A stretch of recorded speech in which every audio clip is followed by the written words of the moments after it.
Good afternoon, good evening, good morning, everybody. My name is Peter Joseph. Welcome to In All Seriousness, the new version of the TZM Global Podcast in English. We accomplished roughly 160 original podcast episodes over the course of the past few years, but went on hiatus for a while. And now we're back with a new format of a roundtable discussion with featured guests and dedicated subjects. If you're listening to this on a podcast distribution platform, you can also find this on YouTube in its visual form under the TZM Global YouTube channel. The Zeitgeist movement has been around for about 10 years. It is a global sustainability advocacy group with an interest to change the economy as a root adjustment in order to change society.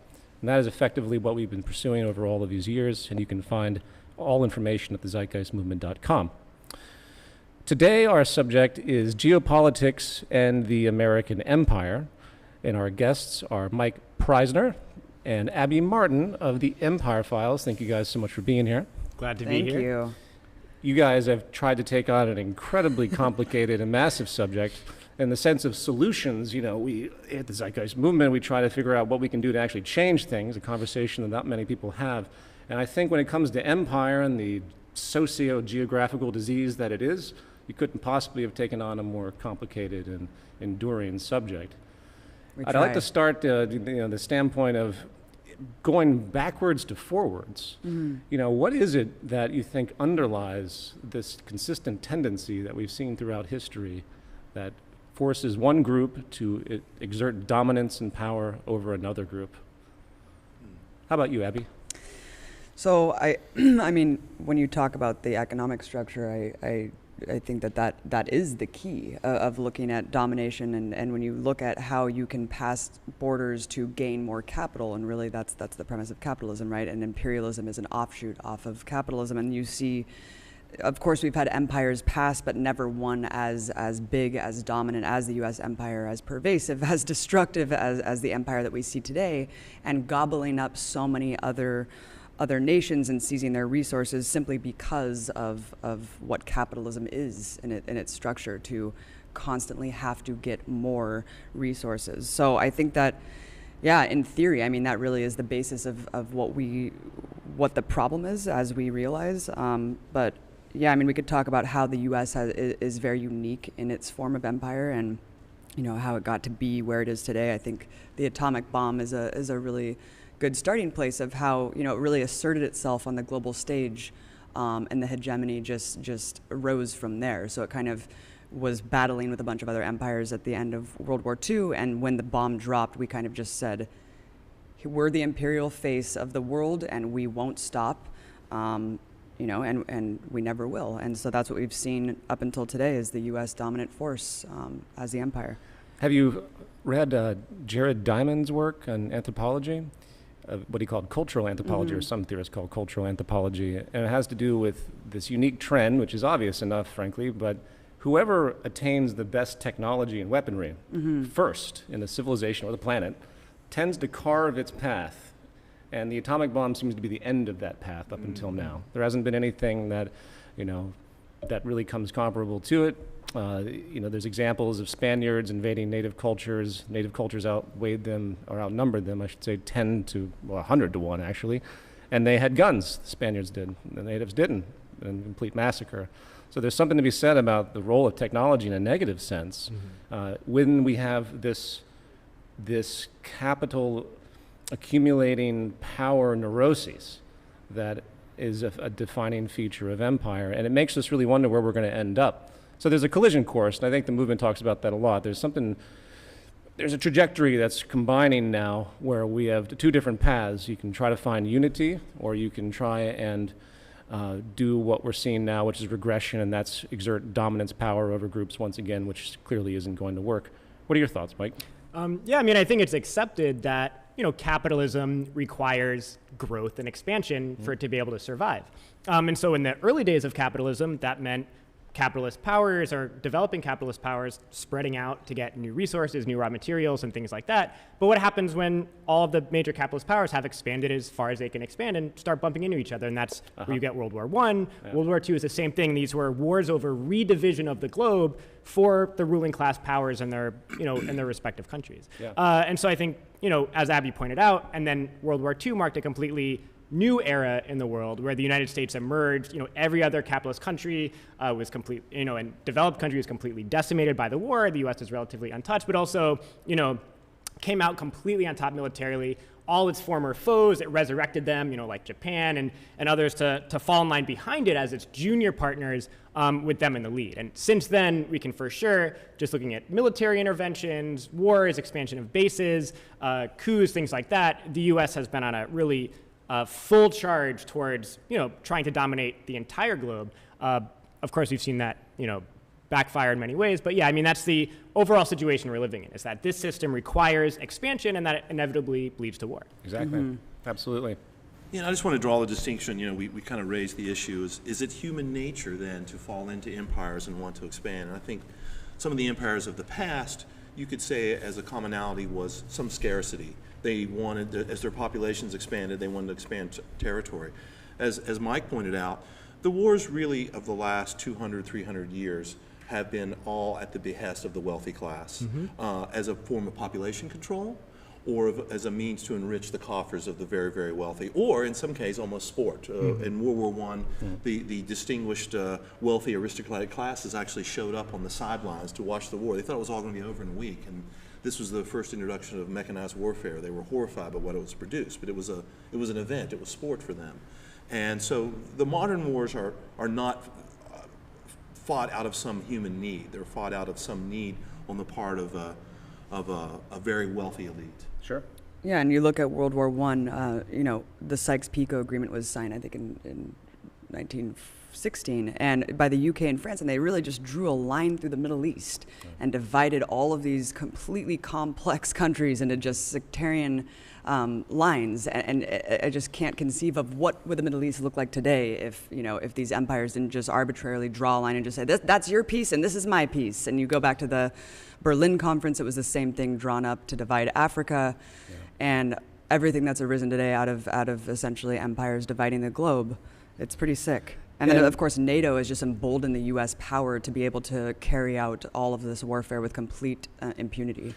We can touch upon that evolution. I wanted to also make a comment regarding the kind of cultural hegemony, the things that we're taught as American school children about what empire means and the good Samaritan empire that the United States is, and how it, it's the policeman of the earth, but necessarily so, that American exceptionalism. And there was one quote in regard to colonization that goes back to 1923, and I thought it was an excellent thing, especially since you brought up Africa.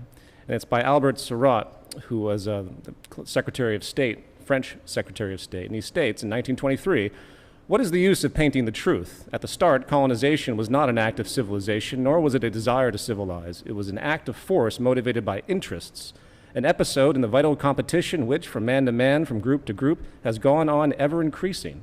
The people who set out to seize colonies in distant lands were thinking primarily of themselves and were working for their own profits and conquering for their own power. The origin of colonization is nothing else than the enterprise of individual interests, a one-sided and egotistical imposition of the strong upon the weak." And I think that summarizes in and puts into focus this exceptional nonsense. Like, did you ever, Summer here, what was your impression of America when you grew up in this exceptional, especially in the kind of mid to late 20th century, where the peak of U.S. abundance and all of the violence that had hoarded everything in. People forget that the poor of the world are poor because they've been robbed. They haven't been left behind by capitalism. They haven't worked hard enough. Right. Yeah, I grew up in the late 90s, early 2000s when the economy was booming, and we had guests, veterans come to speak to us at our school about how necessary war was and why it was important. And a lot of us had questions like, well, why during a war do we see America going into other countries and bombing the civilians there, but the same thing doesn't happen here?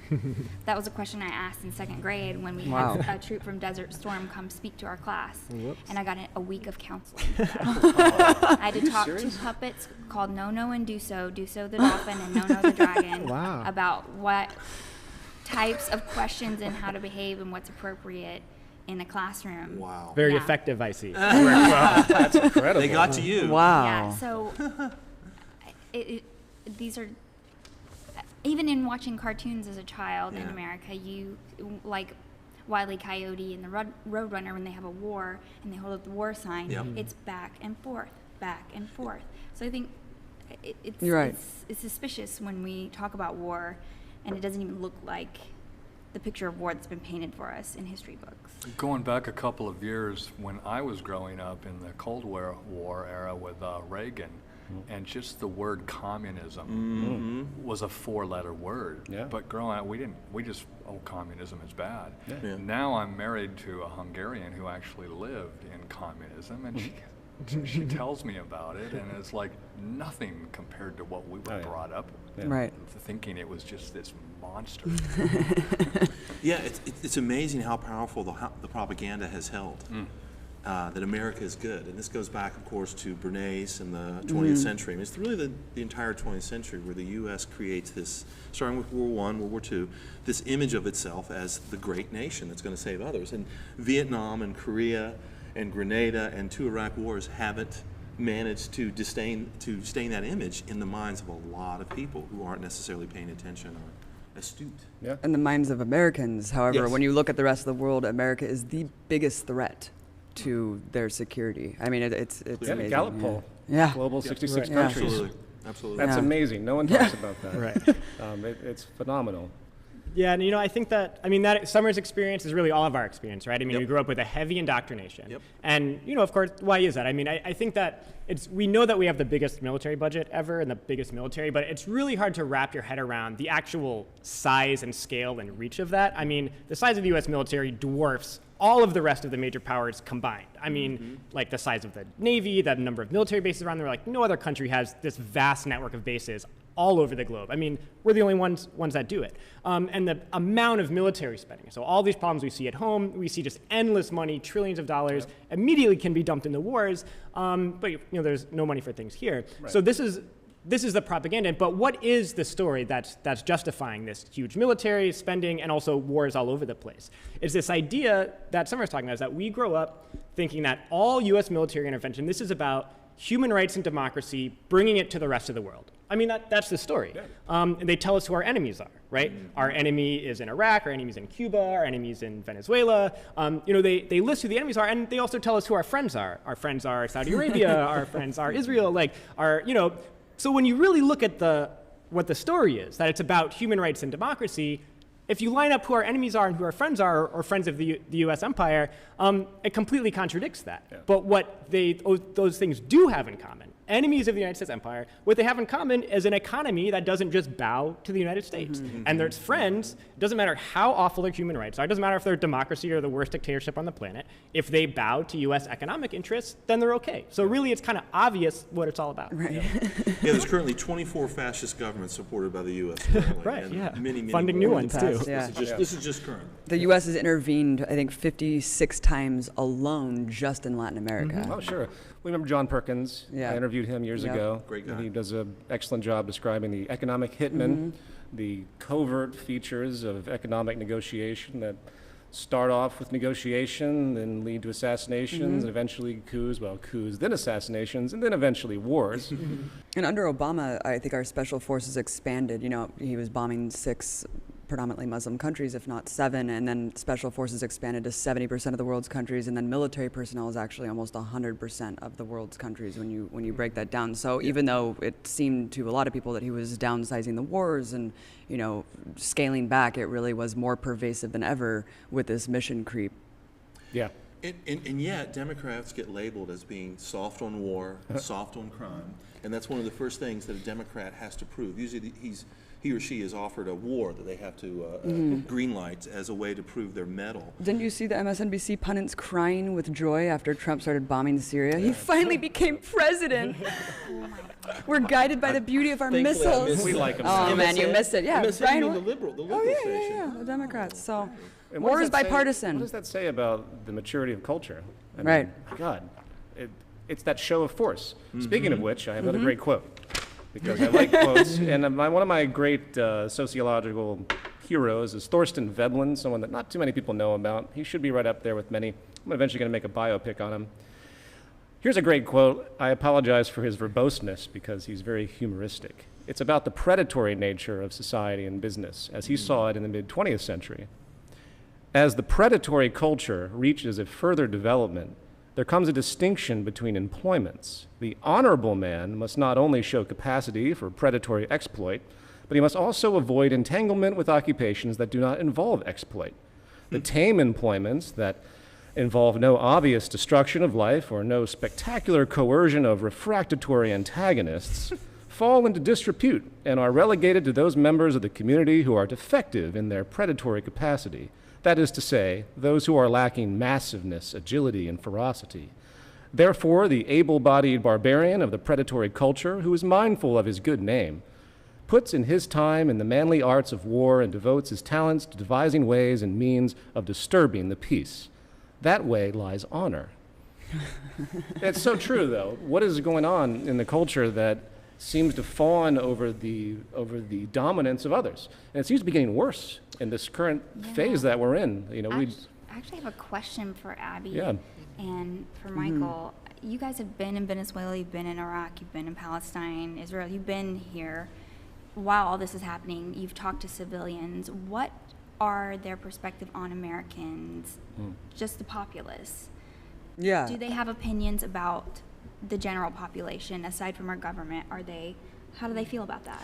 Well, it seems like Americans are unique in the sense that we externalize all of our problems. We don't actually see anything that our policies do affecting us, yet we hate, we believe the propaganda, and so we automatically think that all the people of Iran are our enemies, all the people of North Korea are our enemies, Iraqis are our enemies. When you go to these other countries, like in Palestine, I mean, I went into a candy shop and this guy was just like, "Where are you from?" And I was like, "I'm American." He was like, "I love America." I was like, "Why would you love us? Why? We are funding your subjugation and misery."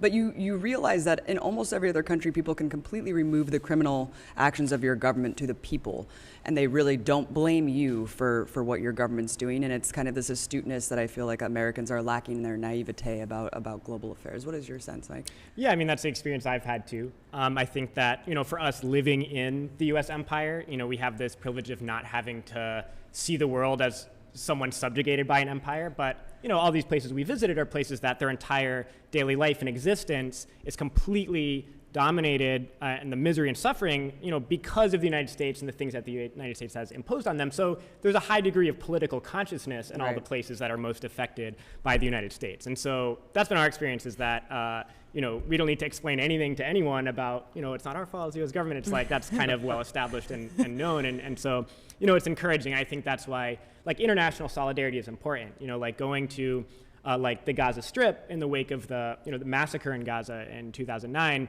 going to other similar combat zones, that having actions here and showing solidarity with people who are under attack from our government has a major impact and is extremely appreciated, and is gives so much more energy to those people who are having to live with those things. And so I think that's, something people should remember. It's an important thing that, we need to build, because it's not just about fighting here. It's about recognizing that the struggle is connected with everyone else in the globe who's fighting a similar enemy, same enemy. You mentioned global consciousness, and that's a big difference to today versus in the past. I mean, when there were an invading troop coming into your land, the Hittites had come to take your wheat or so forth. They were the enemy. You had no knowledge of them. You didn't speak their language, et cetera, et cetera. Now we all have tremendous language and connection and cultural connections. The world has become more unified, the internet obviously, and I think that the Zeitgeist movement is at the heart of that, where, hey, wait a minute, we as a population are waking up and saying, we can collectively choose to do this better. We are the adults in the room. Let's go about this in a rational way, not following this sort of irrational policy of good versus evil, them versus us. And we have to transition out. And increasingly, with climate change and the various things that are going on, it's going to be that or extermination. Yeah, it's not just about civilians either. I mean, the Pentagon's the biggest polluter on the planet, hands down. And so when you talk about climate change, it's kind of a joke. Sure. When we're living in an empire that has complete callous disregard for the environment, and the Navy's doing exercises all the time in the ocean with quadrillion billion particles of plastic just polluting the shit out of the entire world. So it's disgusting. It is. Yeah, and it's, you know, this real toxic enemy we have in the United States, which is nationalism, Yeah. right? And it's just like indoctrinating people with like, we have some kind of common interest. Everyone who lives in America, in the United States, we're in common cause together, rich and poor. And that people in other countries, they're another nation. You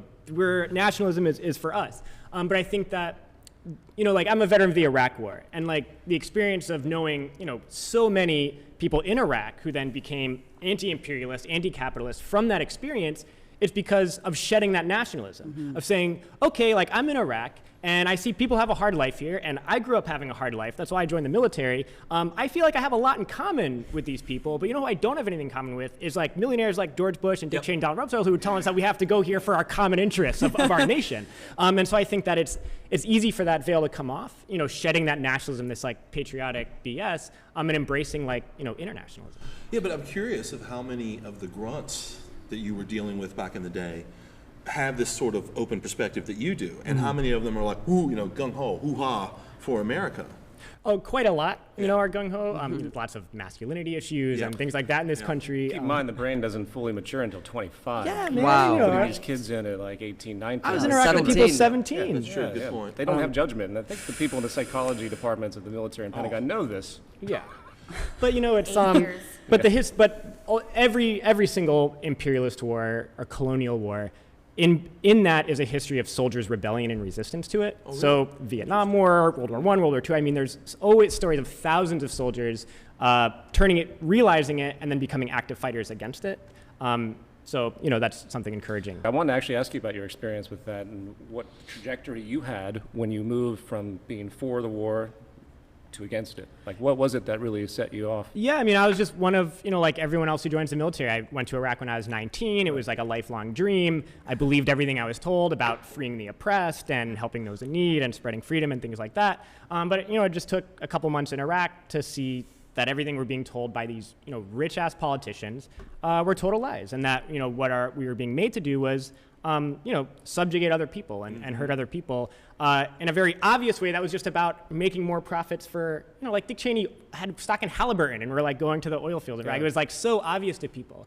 But so for me, it was a very similar transition that everyone went through. I mean, that like a conscience being like, I don't want to hurt people that never did anything to me because some rich guy who like, you know, had everything handed to him in his life, you know, doesn't have to do and is just telling me to do it.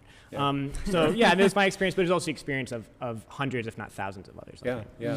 Well, I remember watching in one of the episodes, I think it might have been the first episode of the Empire Files, you touch upon the pageantry and the ceremonialism and the honor and this mythology that is both it's half true, because obviously people like yourself, very good-willed when you went into this. You know, it's not the people that want to fight for their country are mentally ill or something. They don't get there wanting to harm people. Well, probably some people do. It depends on you know, what but you're really just, the government exploits the weakness of the young, and with especially those that want education or they're broke and they find other incentives to lure them in.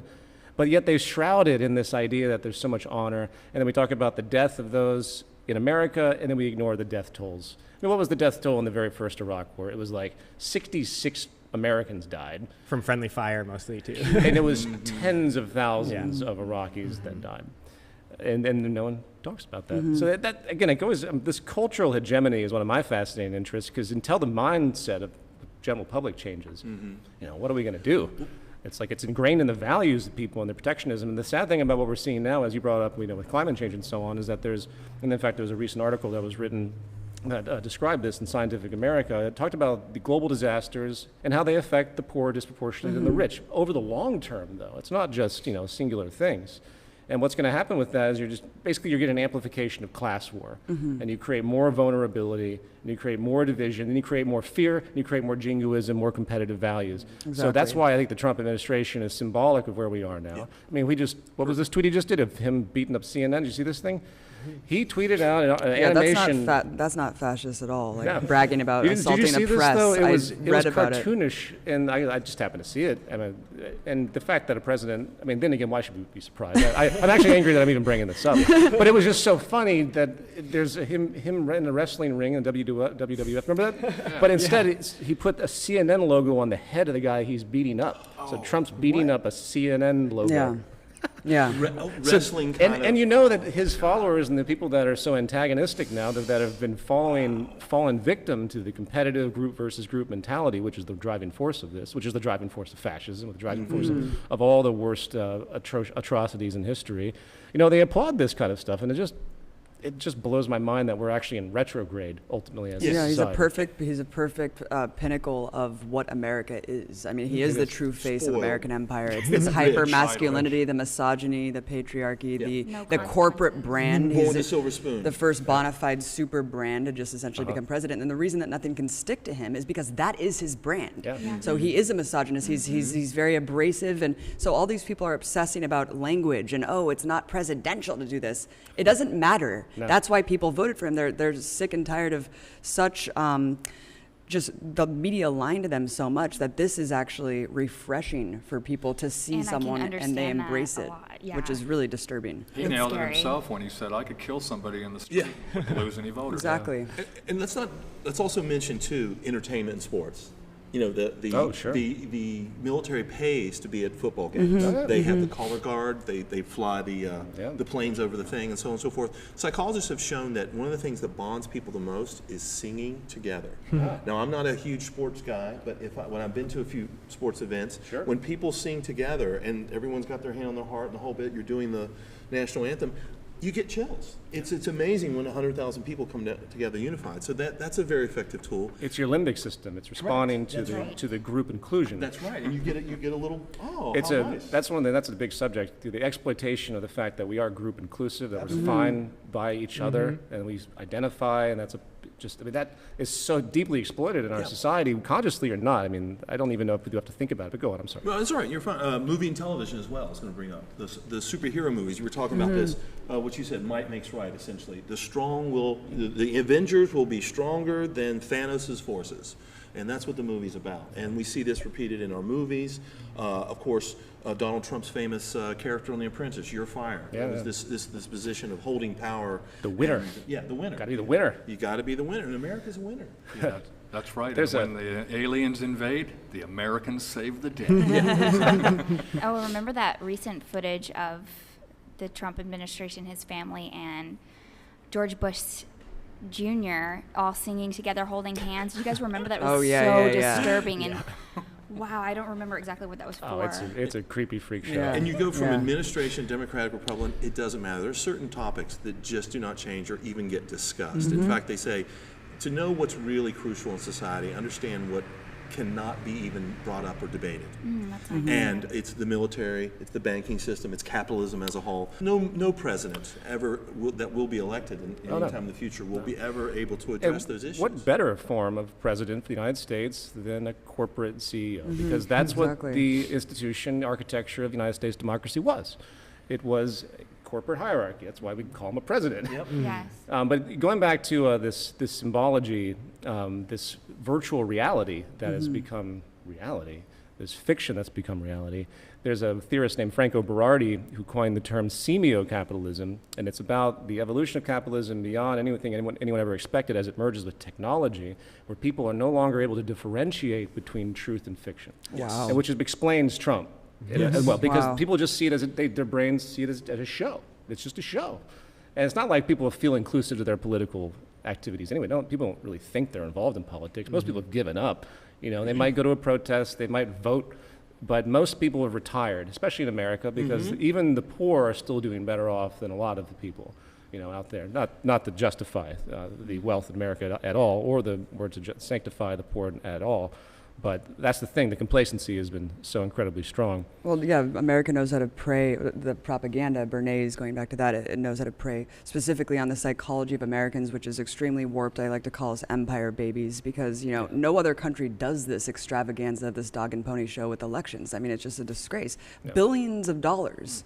It's actually reached the pinnacle where now, you know, Democrats are throwing $50 million at a Senate race, knowing that it's in a slave state, that, you know, it's extremely right wing. It's just pointless. They just keep throwing shit at the wall, thinking that it's going to stick. But you look at Trump. You know, I'm still racking my brain. How did he win? Even though I know the truth is so obvious. We live in this hyper reality, this fiction that's become reality, and we live in a reality show. I mean, he is a reality star, and that's what we love. And hopefully it's a reality check, because he is Right. the exact Blank embodiment. check. He is a Good one. perfect picture of our values, Yeah. physically manifesting Exactly. in person, Totally agree. in views in an administration. And if anything, we should be surprised it hasn't happened sooner. Right. Right. That he is the manifestation of America right now. I love it because, like, the Koch brothers, they made a comment it was a couple months ago. They were writing about how they're not going to be funding any of these congressmen if it doesn't go their way. Basically, it's completely overt now. Lobbying used to be this kind of thing that is, we do it, Oh, it's just the nature of it. Now, boom, it's right out in the forefront. No one cares anymore. Unreal. Just paying everyone off. Well, go back to Marshall McLuhan. He created the concept of the global theater. Yes. And that's where we're at. And Yeah. how much has the television or even the cell phone, any kind of screen, replaced seeing it for yourself as truth? If something happens on television, I read it on the internet, okay, well, the internet, no big deal. But if it happens on television, it has a legitimacy that it never had before. It's replaced maybe seeing it to believe it as the most legitimate form of media. And you do have a lot of people who are bombarded, they're overwhelmed, they've got football and news media coming It goes at back them. to that semio capitalism. Yeah. It's a very And the interesting limbic phenomenon. response. Yeah, absolutely. Yeah, the group inclusion aspect is something that needs to be talked about when anyone approaches activism these days, because people are not rational. No. When they get involved in things that polarize them and they feel the need to identify. And look at the fake news phenomenon. What an absolutely brilliant psychological drop down, denial, blinker out everything that disagrees with you. Yeah. Suddenly all these folks can believe whatever they want. And because the media is uniformly against or for something, then only what Trump says is established Just pay as attention to his factual, Twitter right? feed Everything and else is fake news, everything else even is though fake you news. look at who even follows on Twitter, and it's like this bizarre, insular, Oh my God. like... I'm people trolled all who day are- long by these weirdos on Twitter. I have no idea why they're... it's Group dumb. identity is more important than rational thought. Being a good member of your conservative Exactly. tribe, or your liberal tribe for that matter, to be fair. There's a Russian neuroscientist that does, I quote him in a book that I have that talks about exactly what happens. It's a dopamine reaction. When you feel that you're being rejected from your group as you identify with it, or just a group in general can be proximal, then your brain just starts to say, no, it's a pain response. It's an unfortunate thing that people don't talk about enough, because we have to understand that in order to figure out how to change culture.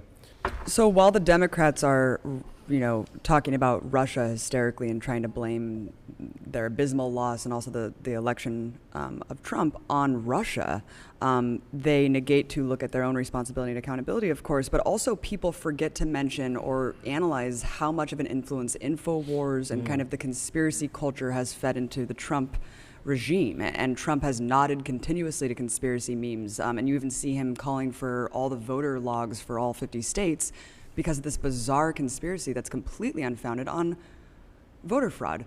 But that's not it. I mean, he went on Alex Jones' show multiple times and thanked him even after the election for his help.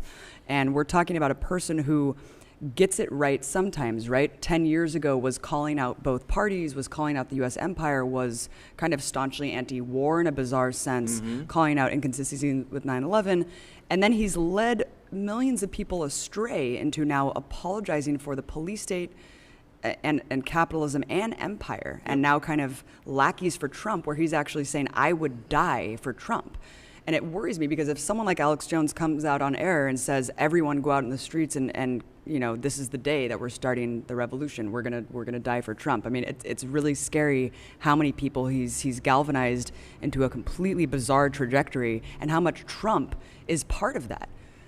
And as we were saying, he's like a broken clock. He's right a few times. His observations often are correct, as is some of the alt media. They'll identify the egregious acts of empire, but their conclusions, where they lead the people, who they place the blame with, is what's really scary and really off base. And you saw during the Obama administration, InfoWars took a trajectory where it became extremely racist, where I think he followed the Drudge Report Breitbart style of aggregation and formulating these racist tropes around singular stories that you could really pull out about any group of people around the world.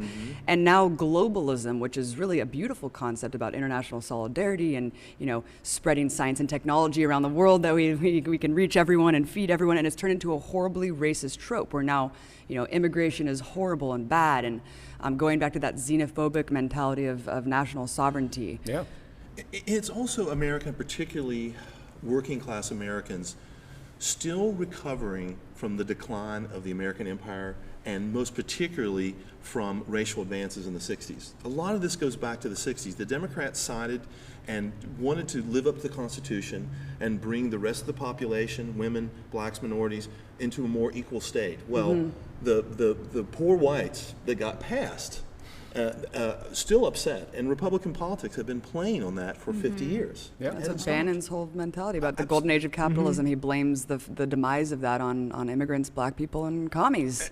You had a complete distrust of government and even, I would say, a suspicion of corporations. And somehow, with the election of Reagan in '80, they begin to change that. And you get Michael J. Fox's character on Family Ties or whatever the show was. You get that sort of young Republican type character who's gung-ho for empire. It's the fear-driven in-group, out-group phenomenon once again. And it manifests in so many different ways. Conspiracy culture is probably the lowest of it all, because it's the implicit assumption that there's forces of people that are working against you. And it turns into this psychological problem. And, going back to InfoWars, it's sad to me that people can't see the exploitative element of the entire phenomenon, which feeds right into, again, this exploitative element of the entire political scene today as well, leading to the exploitative position of our entire global economy. And I think it's mind-numbing to me when you put it all together that you can't really win if you're looking to win. Everyone is out there trying to overcome some force that's groupistic as opposed to structural, which is why I'm big on structuralism. Good point. You go back to the start of America, people forget, and I don't mean to change the subject, it fits in. We have this romanticism about what America was when it started, with its checks and balances and so on, and some good things regarding power, but the very first presidential election, well, the first on the book presidential election, most people don't know there are numerous presidential elections before George Washington, but the one that actually happened, only 6% of the American population can vote, white property owners. Yep. And that isn't an architecture for... Same goes to James Madison, who talked about the creation of the Senate, which was there to preserve the opulent minority against the impecunious majority. So the entire class structure has been built into this country ever since the beginning as a carryover from Britain and monarch. And that's something, unfortunately, that people don't talk about enough either. There's that romantic, something went wrong, Right. and that nothing's really gone wrong. The American empire sucked in Britain after World War II. It had its infrastructure, and it started to just spread like its disease, like any empire would. If it wasn't America, it would have been someone else. It would have been some other country, as it has happened throughout time. The only difference, I think, and this kind of gets into the history of the whole phenomenon, is with technology. It was until the first industrial revolution with the steam engine that Britain was actually able to control tens of thousands, or hundreds of thousands of miles. And with what? They just were able to control with a small number of people using technology and to usurp governments and divide up nations. And then the U.S. just had that much more technology to do it. And now we're entering the age of digital domination, frighteningly so. And I think that's where the new wars will play out. Once you have a robotic military, and then you have strategic hacking on levels that have never been seen, who knows what's in store? It's going to be something that I don't think any of us can expect. That's one of the questions I wanted to ask Abby about, after watching the Empire Files and all of the work that you've done on researching historical empires, have you spent any time speculating on future empires, like 100 years from now, what's going to be the empire? I think it's what Peter's saying. Yeah, we're going into a really scary territory where now you see that the Russia allegation that's based on nothing. It's just in the ether, and there's no provability whatsoever. So it's different even than, you could do a false flag and just be like, no, this happened, and then have zero, basis or anything to really prove it. Well, you could have an empire that isn't even territorial. You could have people with high technology doing things, dominance moves against whole establishments, banking systems, corporate empires, governments, and hold them hostage in ways never before seen. I think what's to learn from that is that this crossroad is coming, where somebody in their backyard, somebody in their basement, that's a little bit better, sounds a little better, can develop things that everyone always feared the dirty bomb. Ooh, the 1980s dirty bomb. Ooh, some terrorist would get the dirty bomb, put it in the subway. Never actually happened. But in the future, beyond that, if you think about what's happening with nanotechnology, there are some terrifying possibilities of destruction out there. Those are the two clashes that I endlessly talk about. You have the ecological pressure and you have the social destabilization. The ecological pressure will fuel the social destabilization because clearly we're not doing anything about that. And then you're going to end up with this overpopulated, scarcity-driven chaos. And that's what really terrifies me at the next generation. Well, you brought up the key word, I think, which is population. And a lot of these... I don't mean that in the sense that it's cumulative to the Earth, but to our social system. To our social system, for sure. As far as I'm concerned, genocide is in the back pocket of all the major players in government and has been for a long time, not overtly, but inadvertently, because they know that through trade agreements, they're going to continue poverty in certain regions, and they're going to have population die-offs. I guarantee you that somewhere in the bowels, especially the British Empire, you will see writings about the need and the Malthusian perspective that see people have to die, we should facilitate this death, and that's the way it's supposed to be because we can't function otherwise. And they actually think they're doing the world a service by letting a billion people die. Yeah. From their perspective, as shepherds of this large flock of useless eaters who watch football and do constantly reproduce and get drunk every weekend, and we're becoming increasingly not needed. And I would even go a step further. I'd say that there's a lot of evidence of a war on people. I think we're already there, really. Yeah, I think we're there. We're at a war. The war on the poor, which has been going on literally for thousands of years, but now is ramped up in the past 200 years of the Industrial Revolution, has shown that we have machines that will replace people. We don't need to exploit them as much as we used to. We, meaning elite interests. And then with the growth of population in the third world, there's no other recourse than large wars that I think, again, in the back of the minds of folks that have worked on this, they see this as an issue of depopulation. They see this as something to just clean the slate.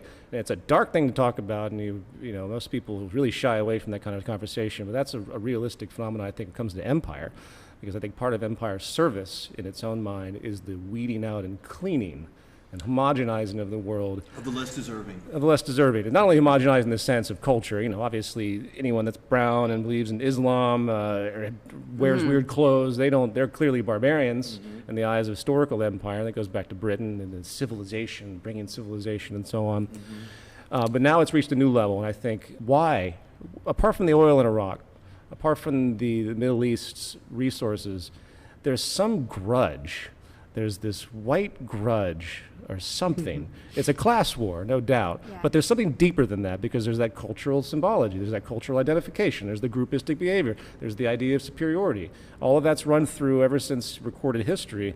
And I think that it's been so ingrained in Western culture that people are just so willing to be violent towards those that are different from them.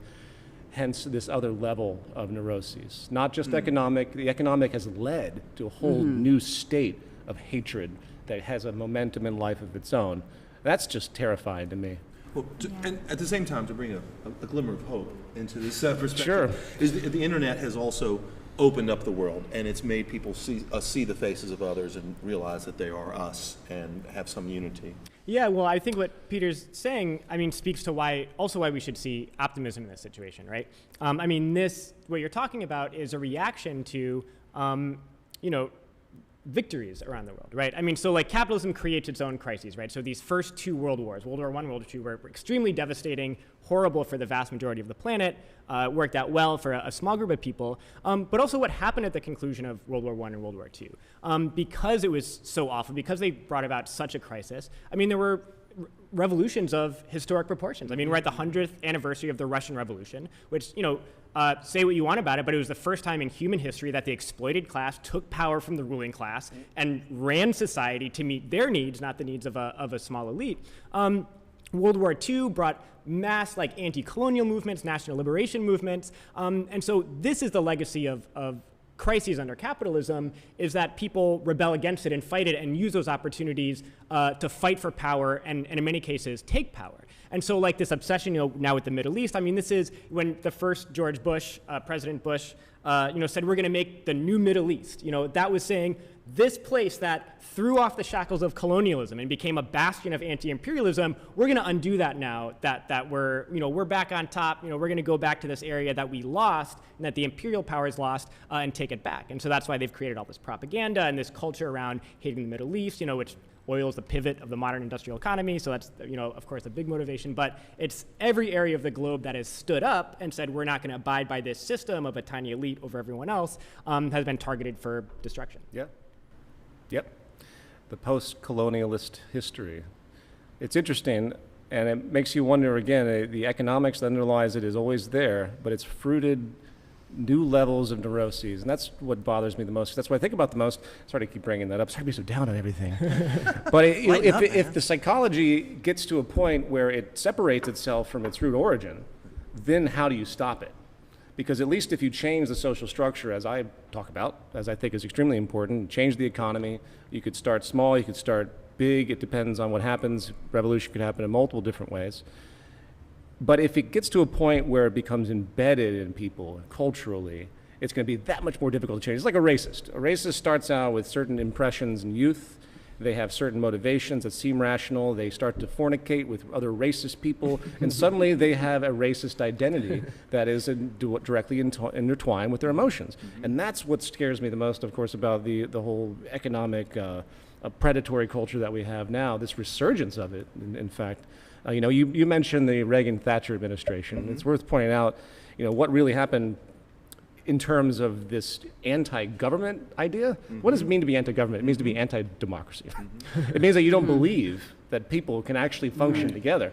So So what is it? It's really a pro-corporate idea, pro-private enterprise, pro-tyranny, pro-fascist, pro-dictatorial view, because that's what business is. It is literally a top-down dictatorial structure, and you can't. What they say, it's a private enterprise and a democracy, and you have freedom. But they say that, but it's only a private enterprise when it's compared against other competing private enterprises. So therefore, they can't really control each other. They can in certain ways.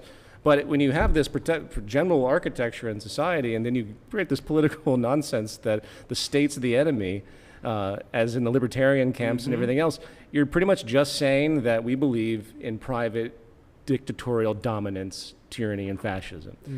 And that's fascinating that it has actually descended upon the population. Now everyone sits there in their weird free enterprise neuroses and thinks that their slavery is freedom. Yes, they've gotten the slaves to take up the mantle of the master. And this wasn't by accident. It just didn't happen. There were very conscious attempts on the part of the libertarians, I'll use as a general term, and I don't have any specifics to mention at this time, but to turn the people against government. Coming out of the 60s and 70s with the Great Society, Johnson and the Democrats taught the Americans, government can help you. And that's the last thing the Republicans wanted. And what they've done systematically over the last 50 years is turn everyone against government and make it fail. They've made the healthcare system fail. It's made the educational system fail. It's a judicious sabotage across anything that attempts to work in the public interest. That's absolutely right. Because God forbid you might be communist. Right, and I love the whole neoliberalism and austerity has given rise to this sense that globalism and the state is even more the problem. Meanwhile, that facet has actually eradicated the last bastions of whatever a state is, and people actually think globalism, really it's capitalism. The Bannons, the Trumps who harp on this idea of the state, it really is their misunderstanding of what the core problem is.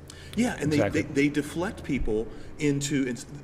Government is the only institution that you can have redress. You can vote someone different in, you can protest. There are protests of corporations, but they're not nearly successful. There's no avenue to protest. As well attended as government protests. Yeah, exactly. How many people have to die from a product before they even try to, Or am I the only one bothered? But we have this incredibly powerful social media owned by just a handful of corporations at a flick of a switch with no recourse. Nobody can do anything to them. They could shut down entire businesses, entire personas, entire virtual realities, because people's identities are so locked in now. But speaking of the austerity issue, not to change the subject, you guys went to Venezuela, and a long history of colonial oppression. I'm sure you know that the Chavez coup, one of the great documentaries, the Revolution on Television. Yeah, well, it was an amazing documentation. Everyone should watch that. But your experience seeing the echoes of this and the violence that has come forward and this just now destabilized country, what was your experience like when you guys were there? I wanted to quickly say, sure. what you asked me about before about empires in the future, that I think the social media and the algorithms online, there we go. There's this kind of bizarre trajectory where you don't even know that your information's confined to a certain worldview because they're just delivering it for you. So I think that is a really scary notion when we don't even know that we're going to be in this digital empire from these corporations. Google filters its search engines based on country. Yep, And there's actually a whole book that this guy wrote, talked about how regional censorship basically completely limits people's understanding. Absolutely. And then once you get the advertising algorithms going, people just start to see things pop up around them on social media only that they would see. And suddenly all the Trump supporters, all they see are Trump supporters. Exactly. We could all Google the same exact thing. Every single one of us will have different results. Yeah, transnational corporations are now deterritorialized. They operate beyond borders. Granted, I think 80% of them are U.S. based, which reinforces the empire. The empire gives them lots of, cuddling. In fact, we can go so far to argue that they pretty much are what runs the government. That's what's so hypocritical about the Trump people being like, we hate globalism, we want national sovereignty. It's like, well, all the corporations they're all U.S. based. I mean, it all is a U.S. globalist system of capitalism. And therein lies another bizarre, not a paradox, but contradiction where this rhetoric from the administrations about trying to it's America first, right? So we don't want to help all the UN and help all these. Everything the U.S. has done has been strategically in its own self-interest, either through some ploy of aid, or World Bank, UN, World Trade Organization, negotiations. Everything has been in favor of the empire. And the fact that the administration, do they even know that? Because that makes me wonder, because that's like Machiavellian, reality 101. You can't be president of the United States and not have a Machiavellian sense. It's unreal. That goes back, it is a But the Venezuela thing, before we went, Mike, you've been, a socialist for a long time, card carrying, and you've been a lot more sympathetic toward the Bolivarian Revolution, and you knew a lot more about Chavez and the history of this country than I did. So I was kind of going in there with a more just kind of open mind, and I didn't really know what to expect. Of course, I knew that Venezuela has been in the crosshairs of the U.S. empire for some time. I knew that the coup attempts, and I knew it was very odd back in 2014 when Obama just randomly said that Venezuela posed one of the greatest threats to the Western Hemisphere and started slapping new sanctions on it. I said, what the fuck happened? It was kind of weird. That it was always kind of odd. And so I don't know if you want to pick up on going to the country and kind of seeing with our own eyes what you're saying before about we see the images, very curated group of images and footage specifically for a Western audience. And so when you go there and kind of see the reality, it's a very rude awakening. And even I was kind of propagandized a little bit by the media, because it's really hard, even though I've been the center of several media firestorms and used by several different entities as propaganda, I still got tricked by some of the images until you're there and really see them. Because it's really hard to grasp how uniform the media can be in a one-sided narrative. You want to believe that journalists will do their job and say, like, hold on, but what about this? Yeah, or just that the truth would leak out a little bit on the edges or something. Yeah, and then you realize that it really is this top-down, of course there's the corporate control, and then there's also the self-censorship with a lot of these journalists where they wouldn't even be in these organizations or entities if they had an alternative perspective, or if they even would consider one.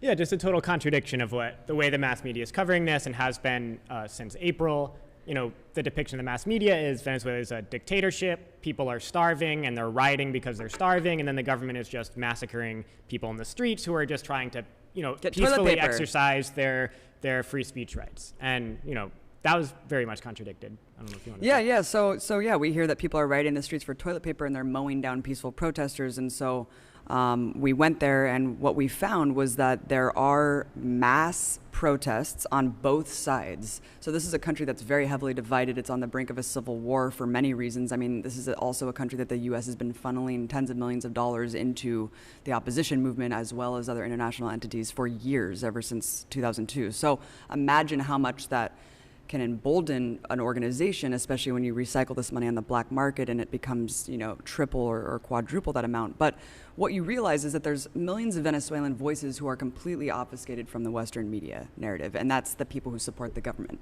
Just like in Syria, I think it's a really similar propaganda apparatus where you just simply don't hear about the people who have supported Assad. Same in Venezuela, except it's even more outrageous because this is a democratically elected socialist government who has millions of people that are supporting them. They've won, 16 out of 17 elections democratically. We're talking about a country that even Jimmy Carter, who ran the Jimmy Carter Center to observe elections, he's observed dozens all over the world, he said in 2004 that Venezuela had the freest elections in the world. Wow. So to go back now and say it's a totalitarian dictatorship is fucking insulting to the people who have voted and who participate in the democracy that has formulated this government today. So that was shocking. And then to see the masses out in the streets on both sides was shocking. And then you really realize that when you hear this death toll being parroted, now it's up to 90 killed by Maduro's forces. And even on the newspaper there, you hear that the press is all controlled by the state. That's not true. Just like when you hear that the entire economy is nationalized and the state controls everything, that's not true either. It's communal, private, and public, and the press is almost skewed 70 private, 30 state. And you see this on TV and written press. And even when we were there, we went to several newsstands and collected every single paper that we could just to see ourselves. I mean, we wanted to debunk all this stuff, or we wanted to find out if it was true or not. And even the front page of the paper when we were there said Padrino, which is the dude under Maduro, he's the defense minister or whatever, it said all the blood is on his hands. And it said the number of the deaths at that time, it was 45, is on your hands. And what we realized after going to these protests and talking to a bunch of people who were peacefully protesting, and everyone's very free to talk about the government, pro and con, these guarimbas, it's a small contingent of protesters who are more anarchistic, but they're also very fascist, right-wing ideology, and they create a violent barricade, and this is happening all over the city. It shuts down life in Caracas, and they're creating these violent barricades that then the state forces react to them. And so that's where you see this death toll, 90 dead. Half of the deaths have actually been caused directly. More than half. More than half. Way more than half. Over 60, yeah. 23 deaths have been by security forces on protesters. All the rest of them have been people getting either executed by opposition, burned alive. There's been 4 cases of people actually getting burned alive where they said, "Are you a Chavista?" And they throw a Molotov cocktail on them and they get burned alive. Wow. And someone actually just died. Orlando Figuera, it's really horrific, the kind of violence that's going on the ground. But yeah, over half the deaths have been caused directly by these people, either the flaming barricades, cars trying to escape. We were on the front lines of these barricades and we saw the chaos that unfolds when they douse an incendiary liquid on a freeway and commandeer a truck, an 18-wheeler, and pull people out and maneuver these trucks on the freeway and create these flaming barricades. And then no one gets arrested. And there was no arrests when we were there. And we were just dictatorship. like, wow, what a crazy contrast to the 200 plus people who are facing life in prison in the U.S. for a broken fucking window in the inauguration. They're facing life in jail, including journalists. But that's a totalitarian dictatorship, and the U.S. is the freest country in the world. Yeah, they're definitely mischaracterizing the opposition movement as this freedom fighters who are just being repressed for exercising rights, when it's actually an extreme degree of violence on a regular basis. I mean, mob lynchings of people who are identified as Chavistas, meaning that they're socialists, they're progressives, they want to get rid of the class divide and things like that. They're being targeted for those reasons. I mean, the things that they're attacking are free clinics run by Cuba. They're trying to burn those down. They're attacking maternity wards. For the fact that the main demand of the opposition or the complaint of the opposition is food scarcity, yet they just burned 50 tons of food in a warehouse that was meant to be distributed to poor areas. So completely contradictory when you look at what they're doing and what's being said about them. So it's mischaracterizing them, but also they want to create this image that the people of Venezuela are predominantly against the government or apathetic or bought off or whatever. And I think that one of the greatest things for me that I experienced is just seeing the high degree of political consciousness there. I mean, millions and millions of people who are people that we would identify with. Progressive people, socialist people, revolutionary-minded people, people that want to create an equal society, that think that we have enough abundance to be able to care for everyone, provide everyone healthcare, things like that.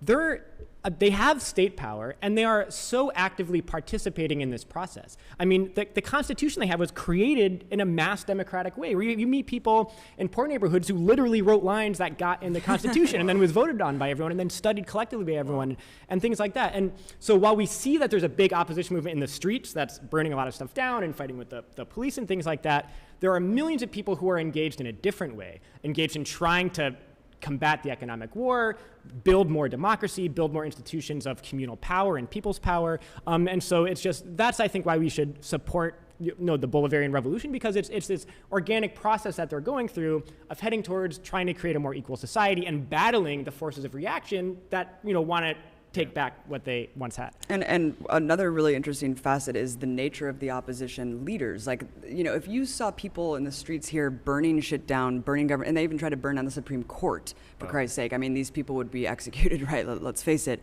But the Western media not only paints these people as heroes and all that, but the opposition leaders in Venezuela do not denounce this violence.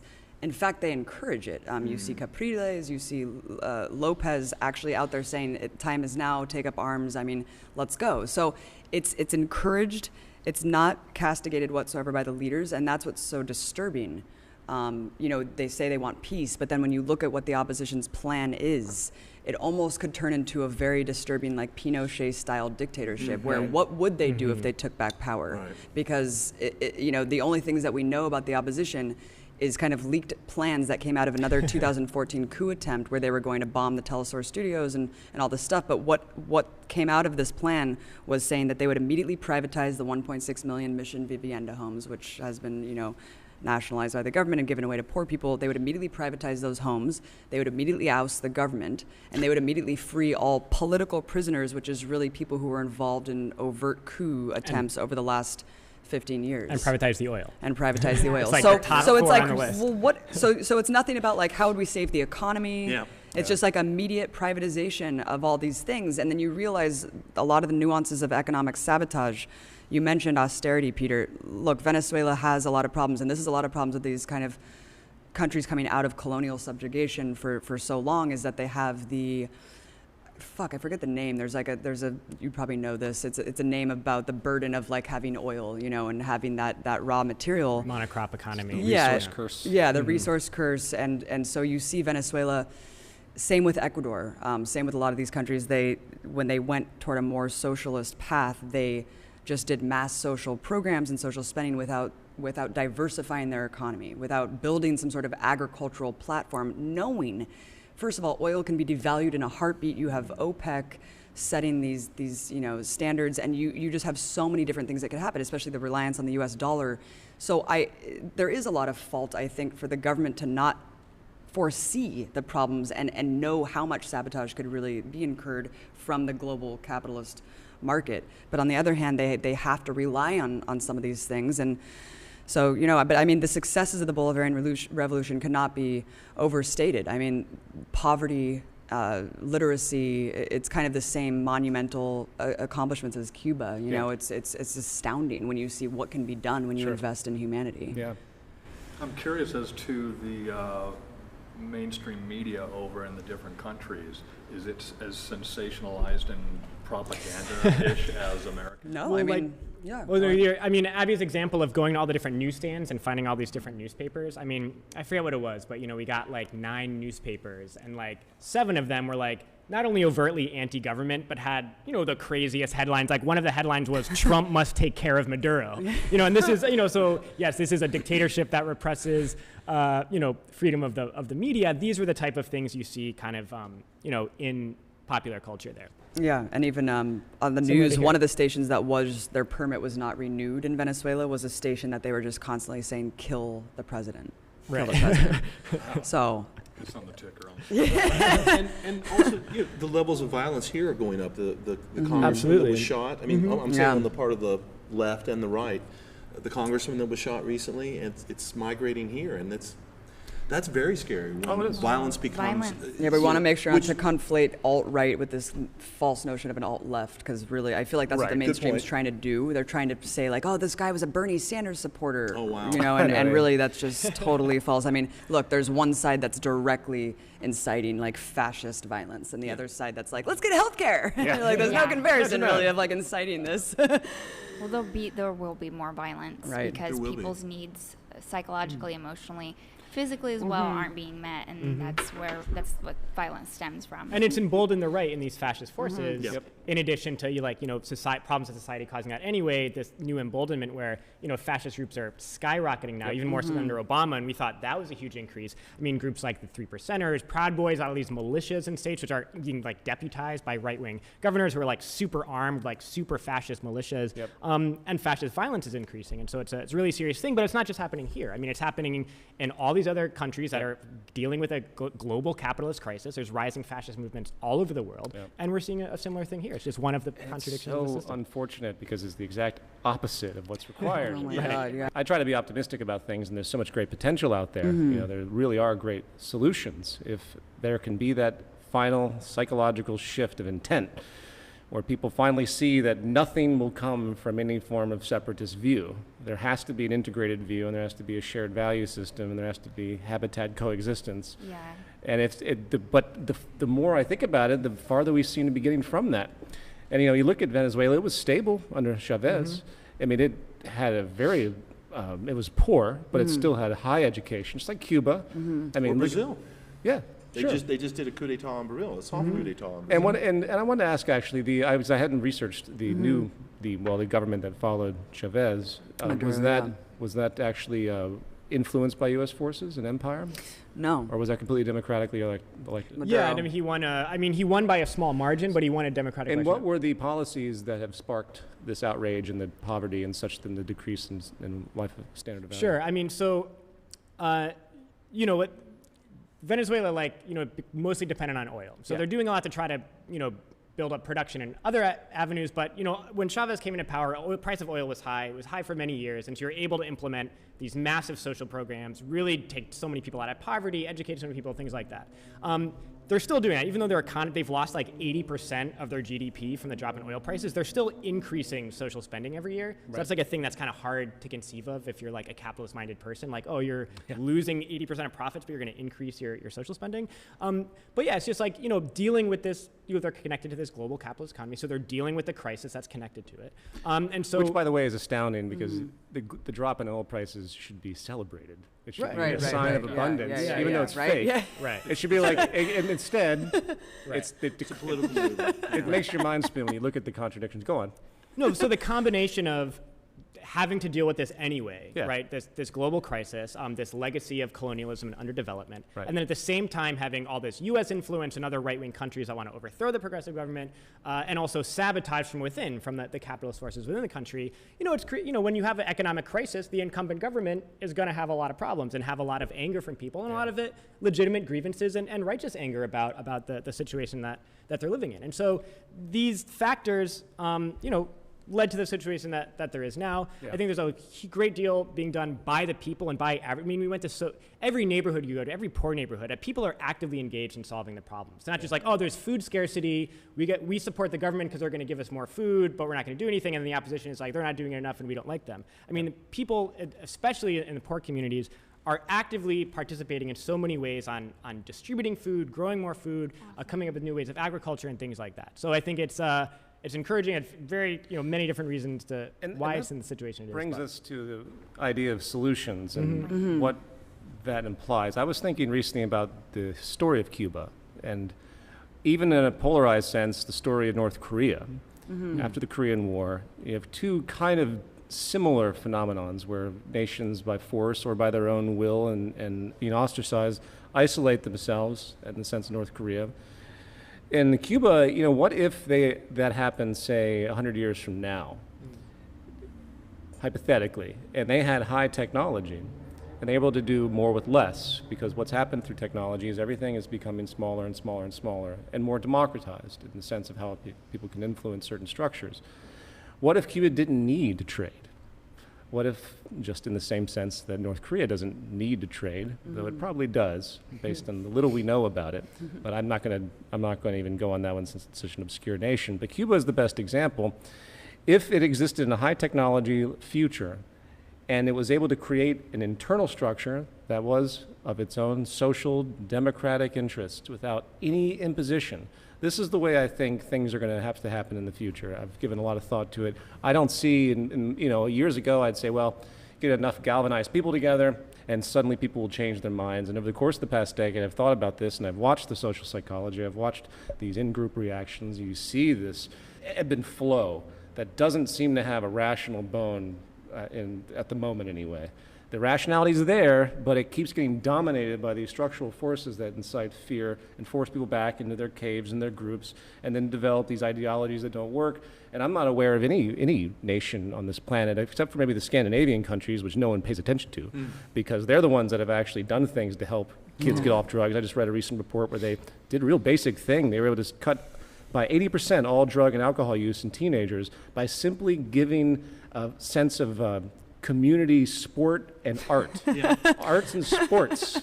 Wow. Imagine that. Unbelievable. Very fundamental, Give I him a think. paintbrush instead of a bomb. Wow. What genius came up with that? As opposed to the United States that's cut Wow. all of its programs, well, except sports, of course. But these weren't just antagonistic sports like football. There Right, were right. other creative things The that right were to sport. happening. I'm sorry? Your points beg the question, can we reform the U.S. from within? Or can we reform the world? Because it's not just the Yeah, or U.S. human nature. Now, the U.S., human nature Human. is not an issue of reform. It's an issue of figuring out how to amplify the positive as opposed to the negative. We have our lower reptilian brain that's being triggered with fight or flight and fear and those in-group limbic responses. But we do have the prefrontal cortex, which is our consciousness, which is what gives us judgment, which gives us pause, why we don't run around raping people all the time. There is that side of us that wants and can mature to that point. I agree, where but- we identify properly. Until you have a population full of individuals who have been trained and properly grown, you have all these individuals walking around that are dominated by their limbic brain, who are reactionary. Which comes from the structural imposition of the economy and the political structure, the belief systems, the cultural hegemony.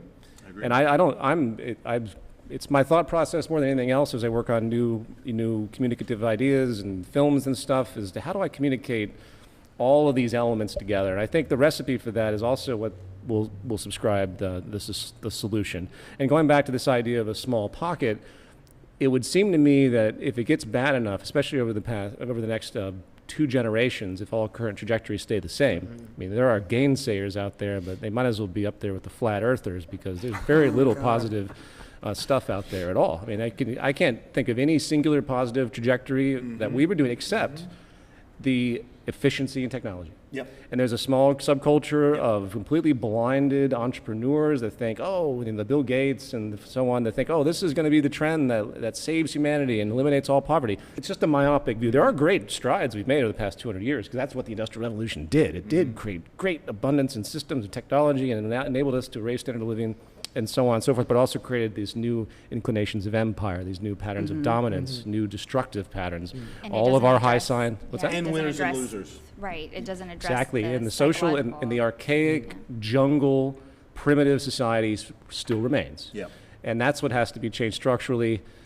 And the question is it done by a large galvanization? The Zeitgeist movement was created in the attempt, as hard as it is, to galvanize the world with a common value system. Over the past 10 years, I could say that certain seeds have been planted. Otherwise, mainstream phenomenon, mainstream society has gone off the rails. At the same time, I'm like, well, then maybe someone has to start something new. And that's it's not out of the question. I'm going to the extreme here. I'm fantasizing here. Let's assume there was a place that people could get off the grid from the entire effectively capitalist trade agreement world.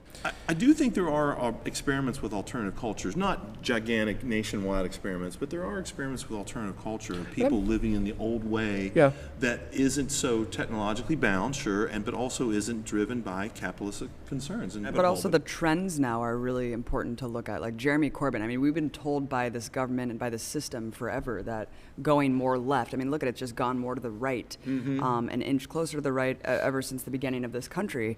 And so politically, we've been neutered. You know, progressivism is dead. There's no representation for revolutionary thought in the system, and so it's been crushed repeatedly. And they've just said, you know, like Nancy Pelosi, that famous clip of her being like, "We're capitalists, okay, and that's just the way it is."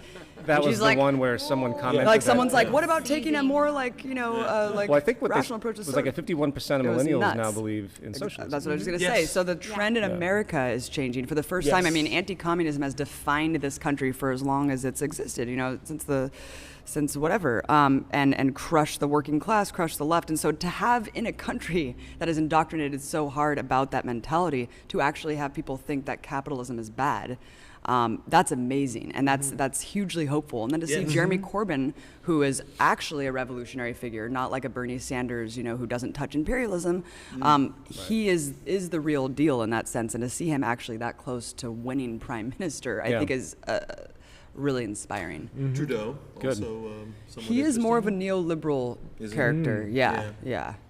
Jeremy Corbyn's like, I'm going to prosecute Blair for war crimes. Yeah. He's just like, But you know what's interesting? he's Going back, hard. I went back and did the history of political debate in America, and I wanted to see what they were talking about. What were the first recorded debates, and what were the subjects? It's the exact same subjects you hear about today. No way. It is. It's poverty. It's the interference of business.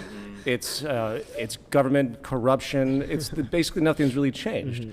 And when I hear about that's unfortunately the caveat I hear. Like even with Sanders, if Sanders was elected, I think that certain positive reforms would have occurred, but he would have gone up against, you know, a force that he would have had to have heeded to. Maybe we would have gotten a single payer health plan and so on. But it still wouldn't have stopped.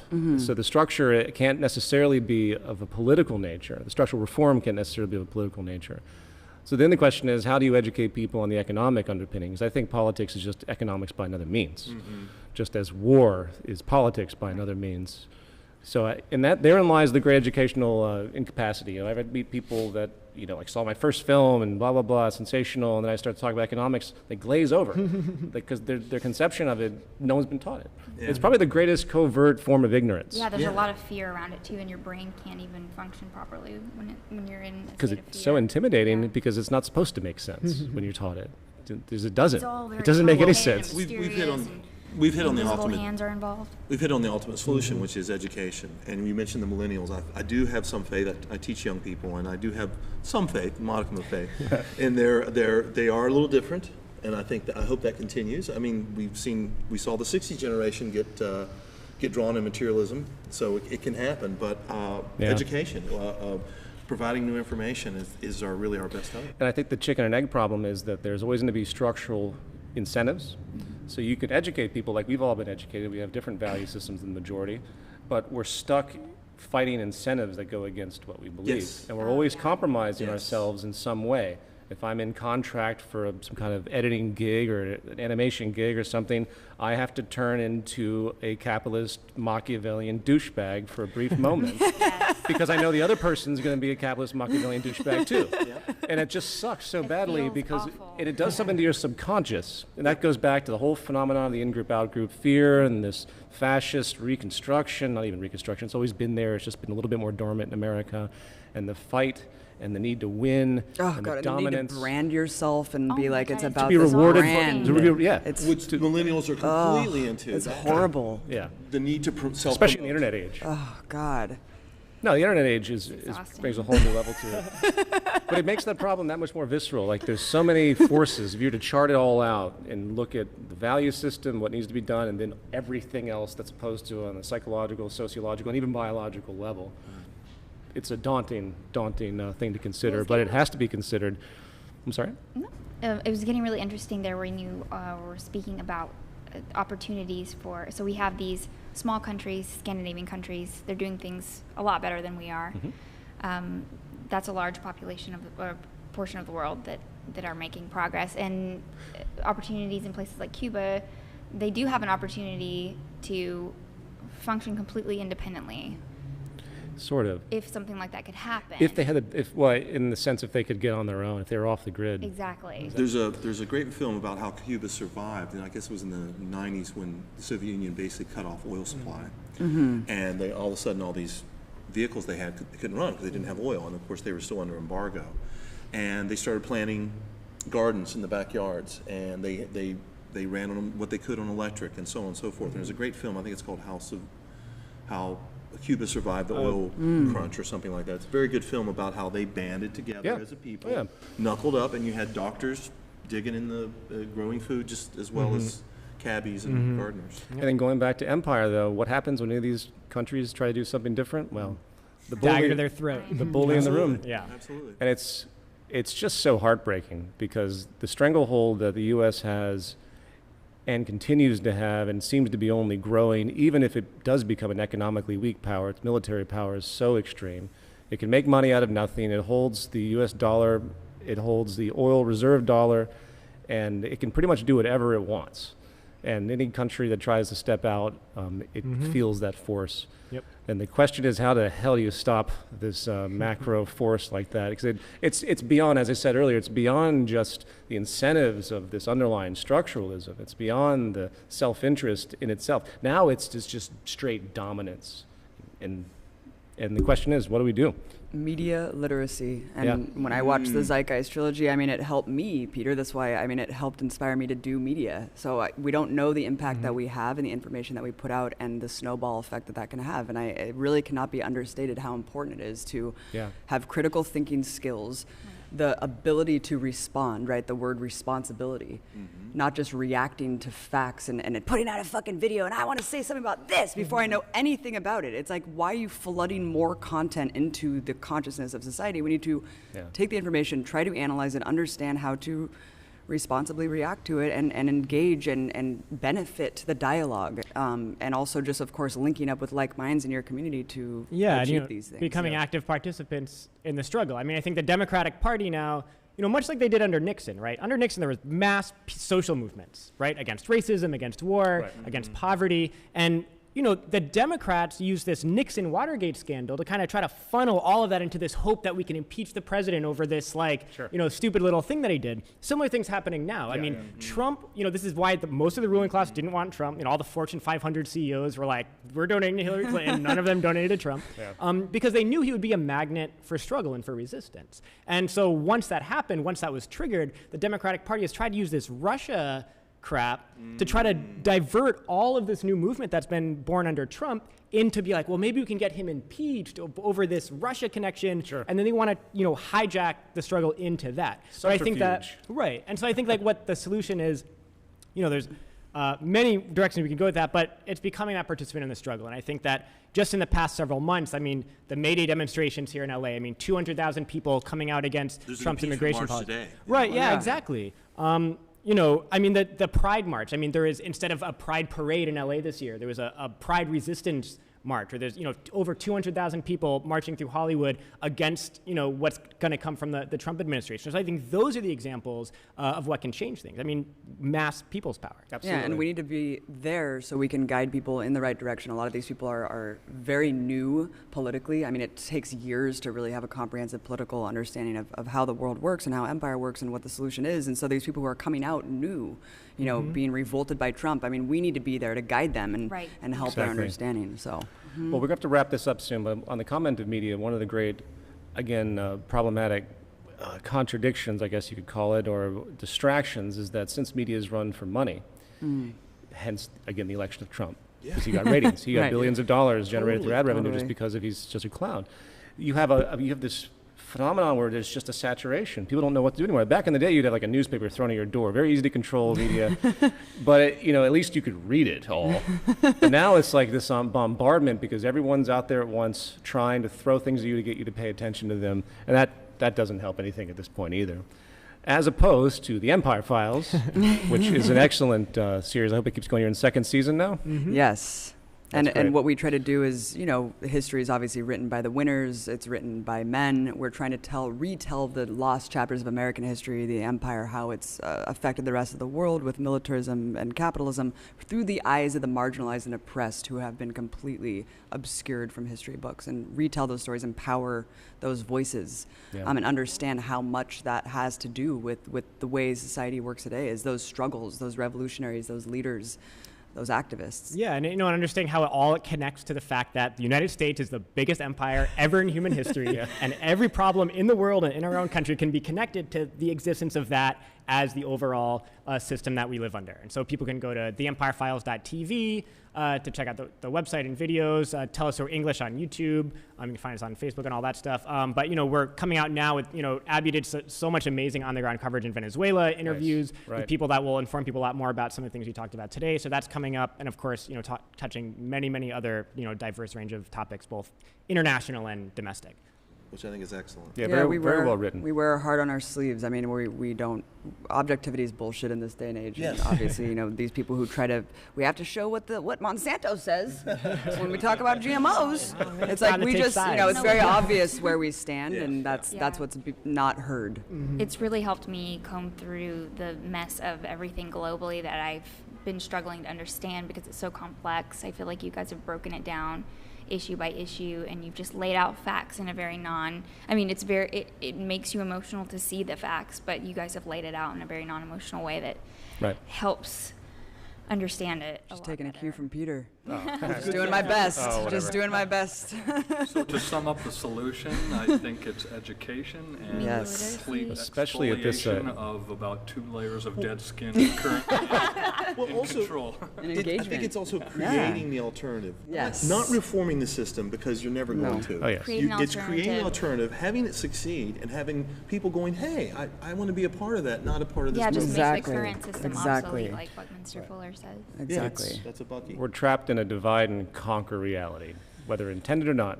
And the more people stay divided, the more they will be conquered.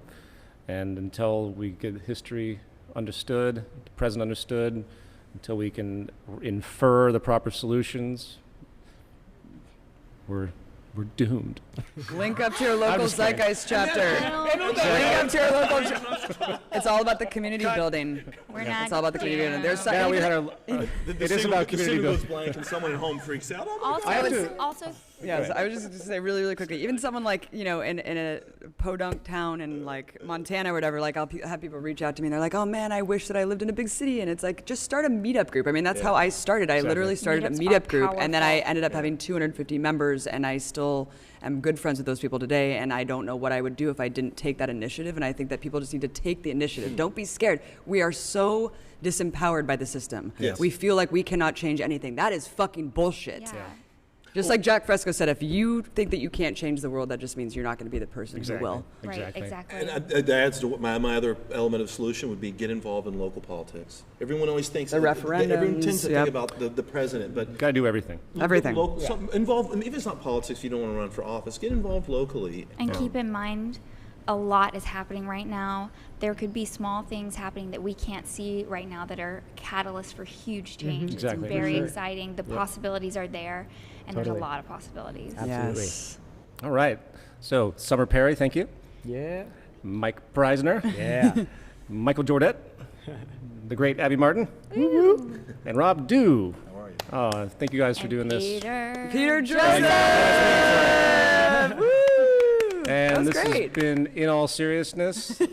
And if anyone wants to support what we're doing, the zeitgeistmovement.com. We are a 501c3 nonprofit, so that link is there as Finally. well. And we'll be putting out these podcasts as often as we can. Thank you all for listening, and thank you all for joining me.